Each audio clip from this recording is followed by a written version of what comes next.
My girlfriend introduced me as just a friend in front of people who knew we were together. I laughed it off at the time, but what I found out later made it all make sense. I'm not the jealous type. At least, I never thought I was. I trusted her completely. No checking phones, no questioning small things. If anything, I was the kind of guy who ignored red flags just to keep things peaceful. But sometimes, it's not about jealousy. It's about that one moment where something feels off, and you can't unfeel it. It happened at a party, nothing crazy. Just one of those casual get-togethers at her friend's place. Music, drinks, small groups talking in corners. She invited me herself. "Come meet everyone," she said. "It'll be fun." And honestly, I was looking forward to it. We'd been together for almost a year. Not something new, not something casual. At least that's what I thought. When we walked in, she held my hand. Normal, comfortable, familiar. She started introducing me to people. "Hey, this is Ryan." Simple. No labels. I didn't think much of it. But then, it happened. We walked over to a group of her close friends, the kind she talks about all the time.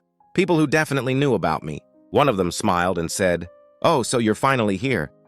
I expected her to laugh. Maybe say something like, "Yeah, this is my boyfriend." Something normal. Instead, she smiled awkwardly and said, "Oh, he's just a friend." I laughed. Automatically, like it was a joke. "Yeah," I added, playing along. "Just a friend." Everyone chuckled. But something about that moment didn't feel like a joke. I looked at her. She avoided eye contact. Just for a second. But it was enough. The rest of the night felt off. Not bad. Just strange. She didn't hold my hand anymore. Didn't stand as close. Didn't look at me the same way. And every time someone new came up, same introduction. Ryan, a friend. No correction. No explanation. Nothing. On the drive back, I stayed quiet. She noticed. "You okay?" she asked. "Yeah," I said. I wasn't. After a few seconds, I added, "Why did you call me just a friend?" She sighed. Like I was overreacting. "It was just easier," she said. "Easier?" I repeated. "Yeah," she replied. "Not everyone needs to know everything." That answer didn't sit right. But I let it go. Because that's what I do. Or what I used to do. The next few days, I couldn't shake the feeling. Something wasn't adding up. So I did something I don't usually do. I paid attention. Small things, details I would have ignored before. She started taking calls in another room, turning her phone away when texting, replying slower than usual. Nothing obvious, but together, it painted a picture. Then one night, everything clicked. She was in the shower. Her phone buzzed. I wasn't going to check it. I really wasn't. But the screen lit up, and I saw the name, Jake. My chest tightened. I picked up the phone, hesitated for a second, then unlocked it. The messages were already open. And what I read made that party moment make perfect sense. Did he suspect anything? You handled it well. Told you calling him a friend was smarter. I stopped reading. Didn't need to see more, because in that moment, everything connected. I wasn't her boyfriend. I was just the guy she kept hidden. And the worst part? Everyone else already knew, except me. I didn't confront her that night. Not immediately, because sometimes the truth hits you so clearly you don't need more proof. That one sentence? Just a friend. It wasn't a mistake. It was a warning. One I ignored in the moment. But now, I see it clearly. Sometimes people don't lie to you directly. They just tell the truth in a way you don't want to hear. So yeah, if you ever feel like something's off, don't ignore it. Because that small moment might already be telling you everything. Be honest. What would you have done in my place? I didn't confront her that night. I could have. Honestly, I should have. But something about the way everything clicked so suddenly, it didn't make me angry first. It made me quiet. She came out of the shower like nothing was wrong. Hair wet, phone in her hand, same normal energy. "Hey," she said casually, drying her hair. "You good?" I looked at her. Really looked this time, trying to match the person in front of me with the messages I just read. "Yeah," I said. And for the first time in a long time, that was a lie. She sat next to me, scrolling through her phone like nothing had changed. Like I hadn't just seen something that flipped everything upside down. "Long day?" she asked. "Something like that," I replied. There was a moment where I almost said it, almost asked, "Who's Jake? Why am I just a friend?" But I didn't, because I wanted to see something first. The next morning, I woke up before her, something I rarely do. Her phone was on the nightstand, unlocked. I stared at it for a few seconds. This wasn't me. I'm not that guy. But then again, I didn't even know what kind of situation I was in anymore. So I picked it up, opened the messages again. Same chat, same name. Jake? This time I read more. Jake, miss you. Her, soon. Jake, he still doesn't know? Her, no, he thinks everything's normal. That one line stayed. He thinks everything's normal. I put the phone back exactly where it was, carefully, like nothing happened. But inside, everything had already changed. The whole day felt strange, like I was watching my own life from outside. Every text she sent me, every "I love you," every smile, it all felt rehearsed. That evening, she suggested we go out. "Dinner?" she said. "My treat." A week ago, I would have smiled, said yes instantly. This time, I hesitated. But I agreed. Not because I wanted to, because I needed to understand. We sat across from each other at the restaurant. Same place we'd been to before. Same table layout. Same food, but everything felt different. She was talking, telling me about her day, laughing at small things. And I was just listening, watching, trying to see if any of it was real. "Why are you so quiet?" she asked. "Just tired," I replied. She nodded. Didn't question it. That was new. Usually she'd push, ask more, care. Now, it felt like she was okay not knowing. Or maybe she just didn't want to know.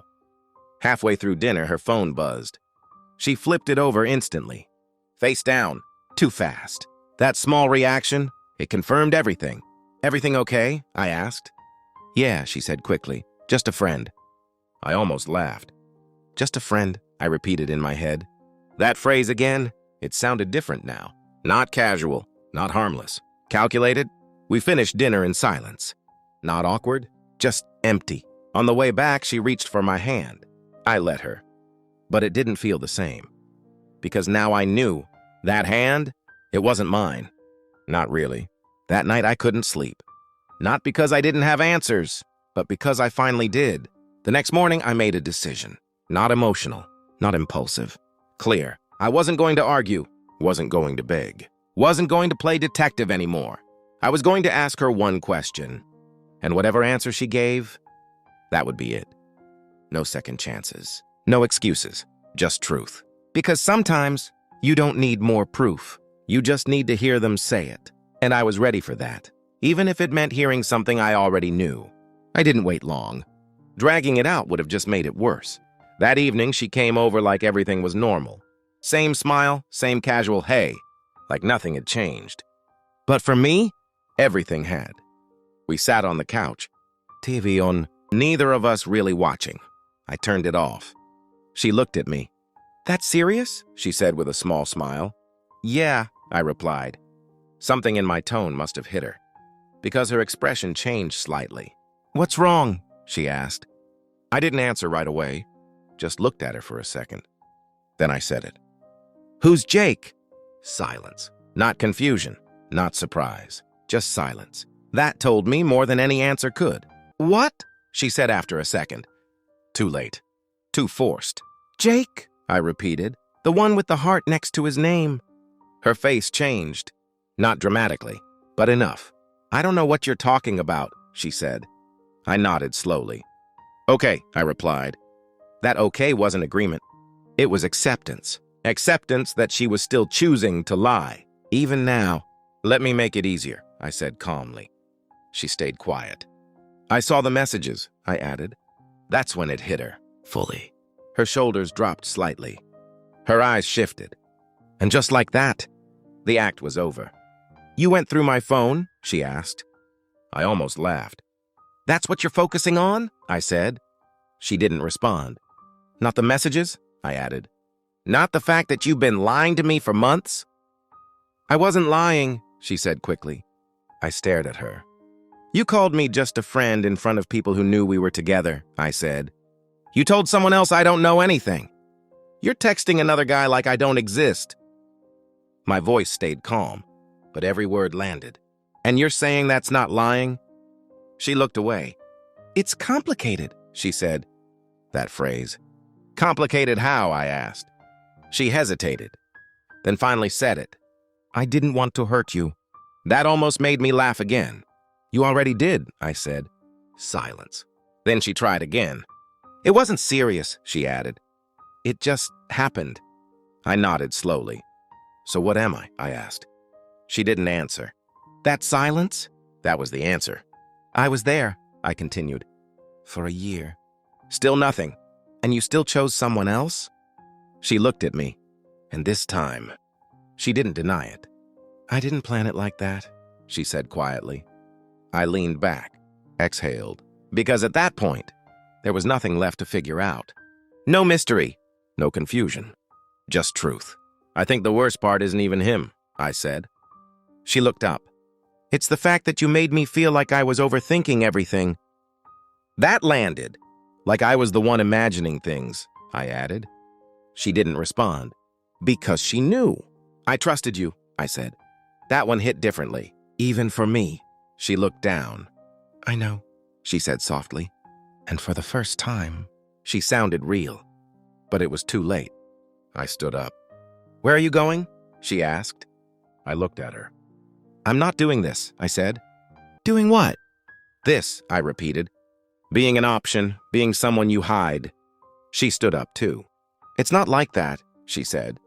It is, I replied. Because it was. No more confusion. No more excuses. Just clarity. I deserve better than this, I added. She didn't argue. And that told me everything. I grabbed my keys. Ryan, she said. I paused. Not because I was unsure, but because I wanted to hear if she'd say something that mattered. Something honest, something real. But she didn't. So I walked out. And this time, I didn't look back. Because sometimes, the hardest part isn't finding out the truth. It's accepting that you stayed too long after you already felt it. The silence after I left her place felt loud. Not peaceful, not relieving. Just loud. I sat in my car for a few minutes before driving. Hands on the wheel, engine off, trying to process what just happened. A year. That's how long we were together. Or at least, how long I thought we were. I wasn't even angry anymore. That's what surprised me. No shouting, no urge to go back and argue. Just clarity. When I finally got home, my phone buzzed. Her name? I stared at it. Let it ring. Then it stopped. A message came in. Can we talk? I didn't reply. Another one. Please don't do this. I almost smiled at that. Don't do this? Like I was the one ending something. I put my phone face down. For the first time in a long time, I didn't feel the need to respond. That night was quiet. Too quiet. No goodnight texts. No random calls. No notifications. And weirdly, that hurt more than the argument.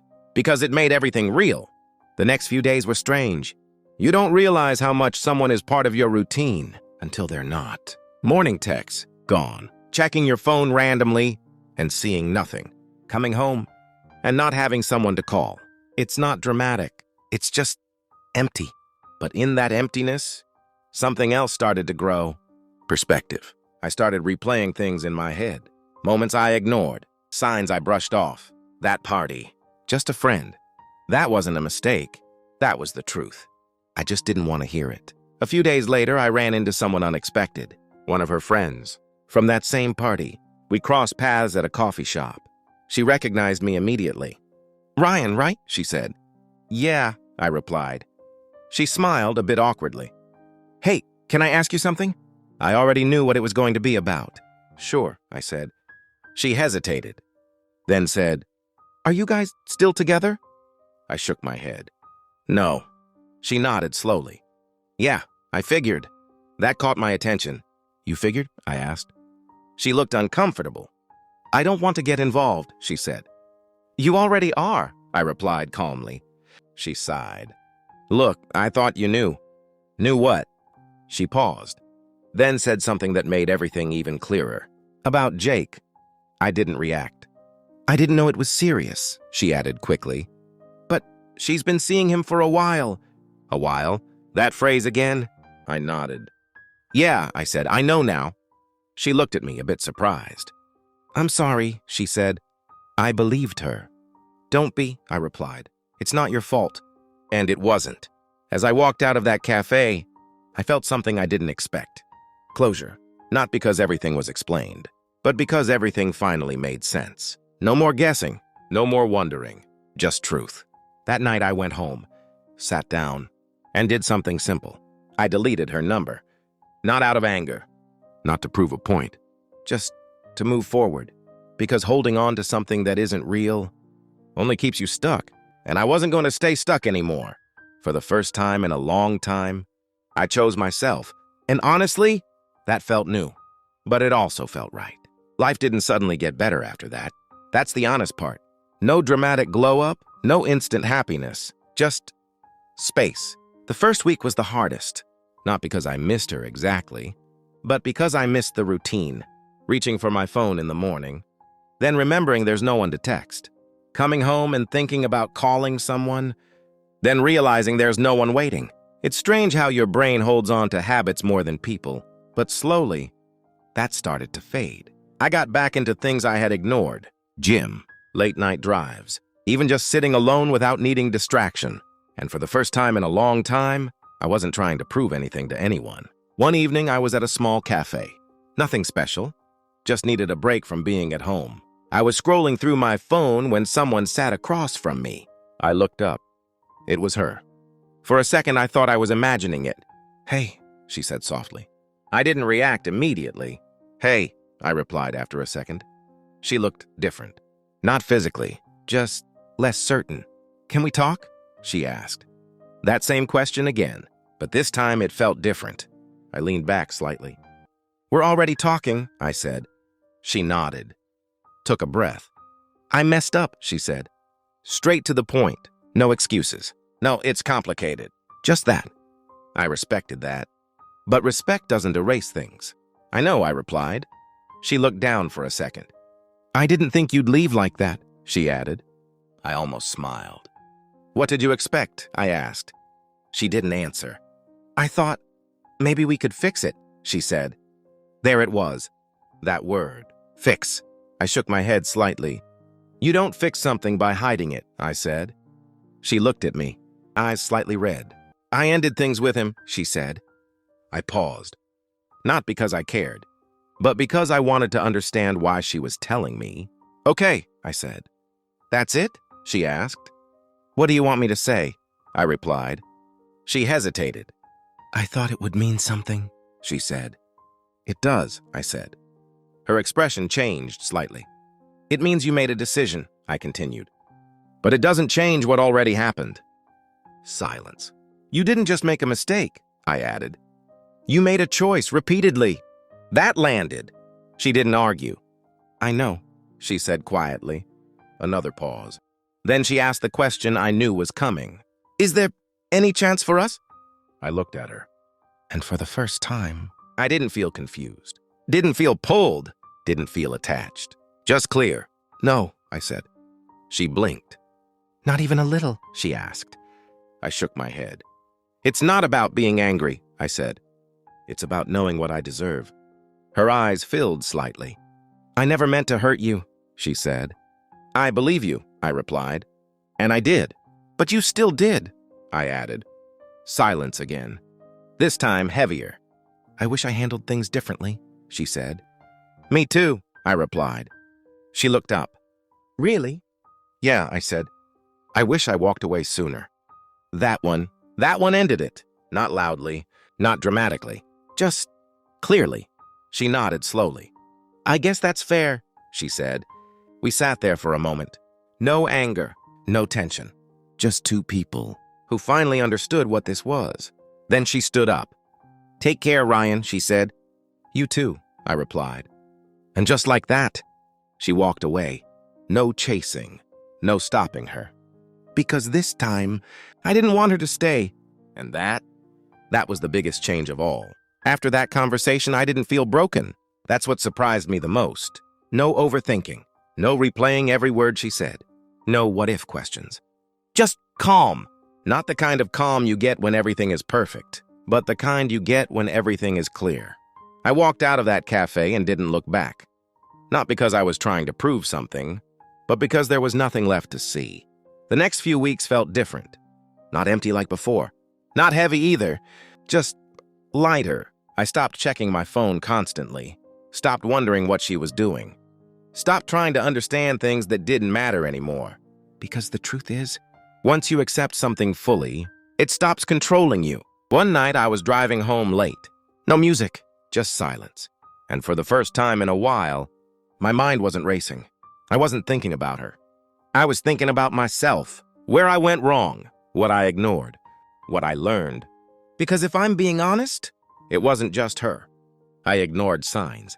I stayed quiet when something felt off. I chose comfort over truth. And that's something I won't repeat. A few days later, I got a message. Unknown number. Hey, it's me. I knew it was her. Didn't need to save the number. I stared at the message for a second, then locked my phone. No reply. Not out of anger. Not out of ego. Just because I didn't need to. That chapter was already closed. A week later, something small happened. I was at the same cafe again. Same seat. Same quiet atmosphere. This time, I wasn't thinking about the past. I was just there, living. And that's when I realized something. Moving on isn't loud. It doesn't come with big moments or dramatic decisions. It comes quietly. In the way you stop checking your phone. In the way certain names stop affecting you. In the way memories lose their weight. And in that moment, I knew I was okay. Not because everything worked out, but because I walked away when it didn't. Looking back, that one moment at the party, just a friend. That was the truth. I just didn't want to hear it at the time.